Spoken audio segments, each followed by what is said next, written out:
Я в городе Орле работал со своей супругой. Нам обоим где-то до 50 тысяч рублей российских давали. Вот за это я хочу работать там. У них там работа была хорошо, все имели. В ресторане покупали, везде, в супермаркете покупали. Ну, как говорится, неплохо работали и не жаловались. Я 6 лет в России живу. Москву, Дагестан, Чечня, Волгоград, Нижний Новгород. Везде я живу, Казань. Надо ехать в Россию, работать. Не думайте, мы только не бандиты. Нет, мы не бандиты. Таджики везде, ребятяги. И только сделаем, что вы хотите. Работаем, везде работаем. Русские, они добрые. Хочется в Москве приехать, честно говоря, легко зарабатывать. Потому что я могу все там. Говорить умею, работать умею. Противозаконно, ничего не поделал. От 30 до 45 тысяч рублей.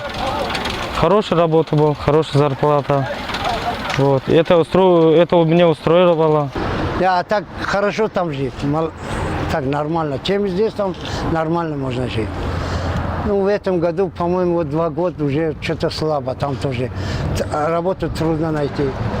Потом патент, смотрите, патент уже раньше 1200 был, сейчас 5000 уже, 4700. У меня отец гражданин, мне сказали, получай гражданин, я не хочу получать гражданин России. Потому что, как сказать, я вот там нормально живу, а мои родные там нормально не живут. Чурка, это что слово это? Чурка это вообще чурка. Я спрашивал одну русскую, говорю, это что обозначает? Чурка обозначает это бревно, я не бревно, я могу отвечать, они сами чурки, блин. Вот мы в день 5 раз моемся, скажи, сколько раз они моются? Ну, они неделю, 1 раз в месяц. Это же неправильно. Надо уважать люди. Мы люди, не собаки, блин. Да. Это нечестно, все нечестно. Мы уважаем Россию, мы уважаем все их. Пусть они тоже уважают нас. Нет, зачем?